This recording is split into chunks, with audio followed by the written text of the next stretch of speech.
O rio Nilo. Uma serpente prateada serpenteando por uma terra de areia dourada. Suas águas são a essência da vida, fluindo incessantemente através de milênios. Por milênios, este rio que dá vida, nutriu uma civilização que continua a nos fascinar. Suas margens férteis foram o berço de uma das culturas mais icônicas da história humana.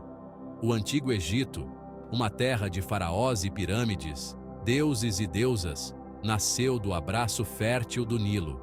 As pirâmides majestosas e os templos grandiosos são testemunhos de uma era de esplendor. Antes da ascensão das dinastias, antes que as primeiras pedras fossem colocadas para monumentos poderosos, tribos nômades prosperaram ao longo do Vale do Nilo. Eles viviam em harmonia com o rio, seguindo suas cheias e vazantes. As cheias anuais do rio, previsíveis e abundantes, transformavam a paisagem árida em um paraíso fértil. Este ciclo natural era aguardado com grande expectativa, pois trazia a promessa de colheitas abundantes.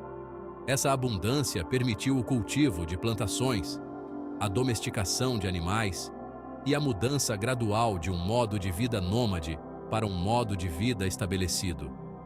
As margens do Nilo tornaram-se um mosaico de campos verdes e pastagens.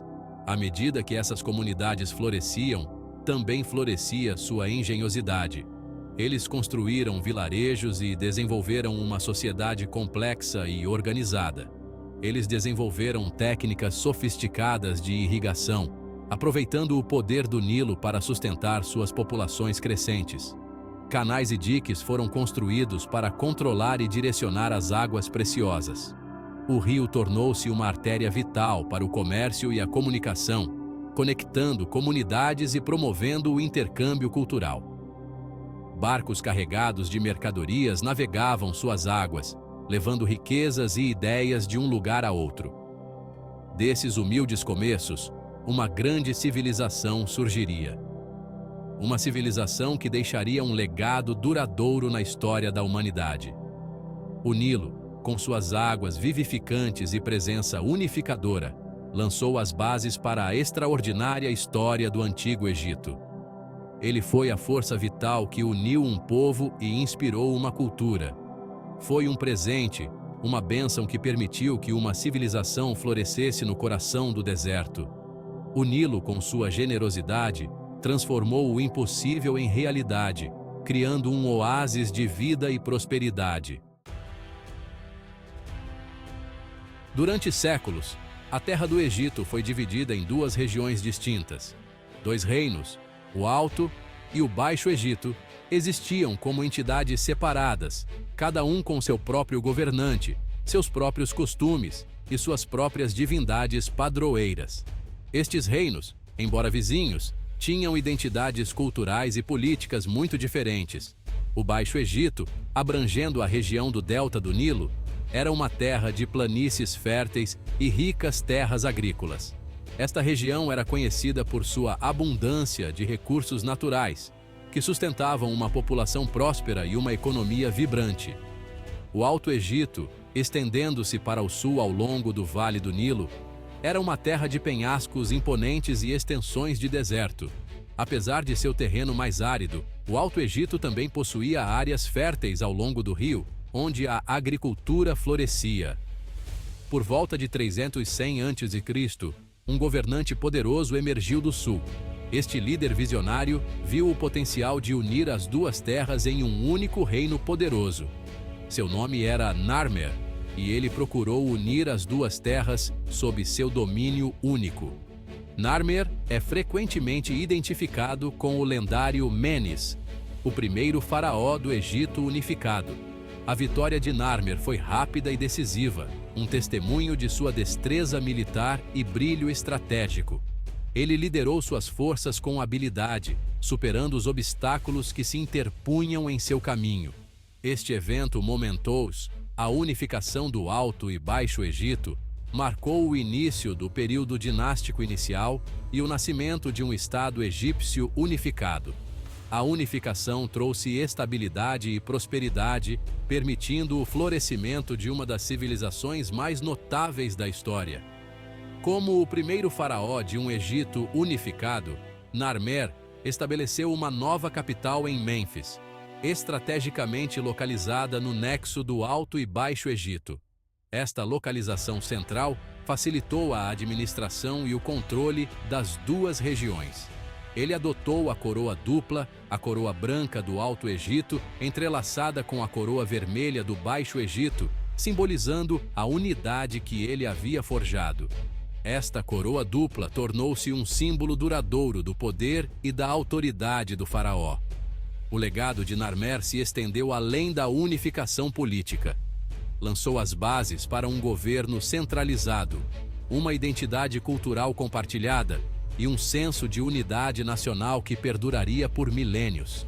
Ele estabeleceu instituições que fortaleceram o Estado e promoveram a coesão social. A unificação sob Narmer não foi apenas um ato político, foi uma fusão cultural. As tradições e práticas de ambas as regiões foram integradas, criando uma cultura rica e diversificada. Os deuses e deusas das duas terras foram fundidos, suas histórias entrelaçadas. Este sincretismo religioso ajudou a consolidar a unidade entre os povos do Alto e Baixo Egito. Este panteão compartilhado de divindades tornou-se uma força unificadora, unindo o povo sob uma fé comum. A religião desempenhou um papel crucial na manutenção da coesão social e na legitimação do poder do faraó. O cenário estava montado para a ascensão de uma civilização poderosa e duradoura, que deixaria uma marca indelével na história humana. A unificação do Egito sob Narmer foi o primeiro passo em uma jornada que levaria à construção de monumentos grandiosos e ao desenvolvimento de uma cultura que ainda fascina o mundo moderno. O Império Antigo, que durou aproximadamente de 2686 a 2181 a.C., marcou uma era de ouro na história egípcia. Foi uma era de estabilidade, prosperidade e realizações arquitetônicas incomparáveis e grandiosas. Os faraós, considerados governantes divinos e intermediários entre os deuses e a humanidade, exerciam poder absoluto e comandavam recursos imensos. Seus reinados foram marcados por projetos de construção ambiciosos, nenhum mais inspirador do que as pirâmides. Essas estruturas colossais de pedra, erguendo-se das areias do deserto, serviam como tumbas para os faraós e símbolos duradouros de seu poder. As pirâmides não eram meramente tumbas. Eram expressões da autoridade real, crença religiosa e engenhosidade arquitetônica. A construção dessas estruturas monumentais exigia um nível impressionante de organização, habilidade de engenharia e mão de obra. A mais icônica dessas pirâmides é, sem dúvida, a Grande Pirâmide de Gizé, construída pelo faraó Quéops. Sua escala é de tirar o fôlego, um testemunho da ambição e capacidade de seus construtores. A Grande Pirâmide, junto com suas companheiras, as pirâmides de Quefren e Miquerinos, permanecem como símbolos duradouros da grandeza do Império Antigo e da busca dos faraós pela vida eterna e imortalidade. Durante séculos, persistiu uma noção romantizada de que as pirâmides foram construídas por escravos, trabalhando sob o chicote de feitores cruéis. Essa imagem, perpetuada por filmes e livros, moldou nossa compreensão da história. No entanto, recentes descobertas arqueológicas pintaram um quadro muito diferente, revelando uma sociedade complexa e cheia de nuances que desmente essa narrativa simplista. Os construtores das pirâmides não eram escravos, mas artesãos qualificados, trabalhadores e artesãos, vindos de todo o Egito para participar desses projetos monumentais. Eles eram homens e mulheres que dedicaram suas vidas a essa tarefa. Eles viviam em assentamentos organizados perto dos locais de construção das pirâmides, evidências das quais ainda podem ser vistas hoje. Esses assentamentos eram verdadeiras comunidades, com infraestrutura para atender às necessidades diárias. Esses assentamentos eram equipados com padarias, cervejarias e instalações médicas, indicando um nível de cuidado e provisão para os trabalhadores. Havia uma preocupação genuína com o bem-estar deles. Os trabalhadores eram organizados em equipes especializadas, cada uma com sua própria área de especialização, garantindo que cada aspecto da construção fosse tratado com precisão. Desde a extração e transporte dos blocos de pedra maciços até a escultura de hieróglifos complexos que decoravam as paredes das pirâmides e a colocação dos toques finais nas câmaras interiores das pirâmides. Cada detalhe era meticulosamente planejado e executado. A construção das pirâmides não foi um fardo imposto a uma população relutante. Foi um esforço nacional, imbuído de significado religioso e uma fonte de orgulho para aqueles envolvidos. Era uma oportunidade de servir ao faraó e aos deuses.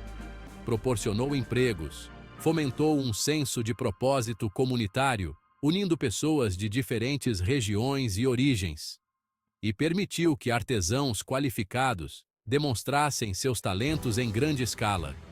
Suas habilidades eram celebradas e respeitadas. As pirâmides, portanto, são testemunhos não apenas do poder dos faraós, mas também da habilidade, dedicação e engenhosidade de milhares de egípcios comuns que deram vida a essas estruturas colossais. Elas representam o ápice da colaboração humana e da inovação. Se você gostou deste vídeo, não se esqueça de curtir, compartilhar e se inscrever no canal para mais conteúdos sobre a história das grandes civilizações. Deixe seu comentário abaixo e nos diga qual aspecto do Egito Antigo mais te fascina. Até o próximo vídeo!